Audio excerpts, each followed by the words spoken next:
கல்வி கட்டணத்தை குறைக்க வலியுறுத்தி காமராசர் உறுப்பு கல்லூரி முதல்வர் முதலமைச்சர் வரை மனு அளிக்கும் எந்த ஒரு பயனும் இல்லை என மாணவர்கள் வேதனை தெரிவித்துள்ளனர். மதுரை காமராசர் பல்கலைக்கழக கட்டுப்பாட்டில் இயங்கும் உறுப்பு கல்லூரியில் கல்வி கட்டணம் 30,000 ரூபாயிலிருந்து 40,000 ரூபாயாக உயர்த்தப்பட்டதாக குற்றஞ்சாட்டப்படுகிறது. தன்னாட்சி சுயநிதி என தனித்தனியாக செயல்படாமல் சுயநிதி கல்லூரியாகவே செயல்படுவதாகவும் கூறப்படுகிறது. இந்த நிலையில் இந்திய மாணவர்கள் சங்கத்தின் சார்பில் உறுப்பு கல்லூரி வளாகத்தில் கட்டண உயர்வுக்கு எதிராக மாணவர்கள் 24 மணி நேர காத்திருப்பு போராட்டத்தை தொடங்கினர். திடீரென கல்வி கட்டணம் உயர்த்தப்பட்டுள்ளதால் மாணவர்கள் கல்வி கட்டணம் செலுத்த முடியாத சூழலுக்கு தள்ளப்பட்டுள்ளதாக இந்திய மாணவர்கள் சங்கத்தின் கிளை செயலாளர் ரேவன் தெரிவித்தார்.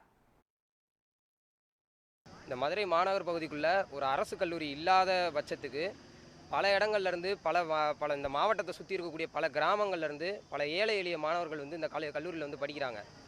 அவங்க அன்றாடம் வேலை பார்த்து தான் இந்த கல்லூரியினுடைய கட்டணத்தை கட்டிக்கிட்டு இருக்காங்கன்ற பட்சத்தில் இந்த கல்லூரி அதை கொஞ்சம் கூட பொருட்படுத்தாமல் தொடர்ச்சியாக வருஷம் அதனுடைய ஃபீஸை ஏற்றிக்கிட்டே போகுது. நம்மளும் பார்க்குறோம். இப்போ நான் இதே காலேஜில் படித்த ஒரு மாணவன். நான் இந்த காலேஜில் சேரும் போது வெறும் 30,000 ரூபா ஃபீஸ் கட்டினேன். ஆனால் இப்போ இந்த வருஷம் ஃபஸ்ட் இயர் சேர்ந்திருக்க மாணவர் 40,000 ரூபா ஃபீஸ் கட்டுறான். தொடர்ந்து இந்த மாதிரியான கட்டணம்ன்றது உயர்ந்துக்கிட்டே போகுது. நம்ம வெளியே பார்க்குறோம், விலைவாசி உயருது.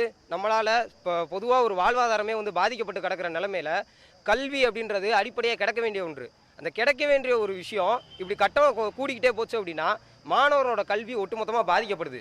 அதை கண்டித்து தான் இந்த எம்கே கல்லூரியில் நாங்கள் 24 மணி நேரம் காத்திருப்பு போராட்டம் அப்படின்றத யோசிச்சிருக்கோம். கட்டாயமாக இந்த கல்லூரி கட்டணம் குறைக்கப்படணும். குறைக்கப்படுற வரைக்கும் எங்களுடைய போராட்டம் தொடரும் அப்படின்றத சொல்லி முடிக்கிறேன்.